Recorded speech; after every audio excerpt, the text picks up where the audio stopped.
So here's how to change wallpaper in laptop.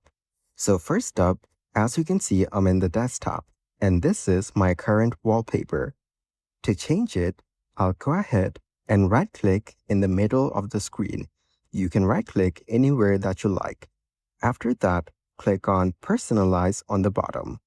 Then, you will get to see all of these options that you can choose from. Select Background from the left panel. Here, on the background option, you can choose from one of these. After that, you'll be able to choose your picture from the bottom.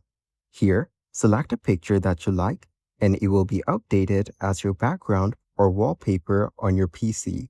This way, you can change your wallpaper on any Windows computer that you like. If you want, you can also select Browse and choose any picture from your device that you want to put as your background. And that is exactly how to change wallpaper in laptop.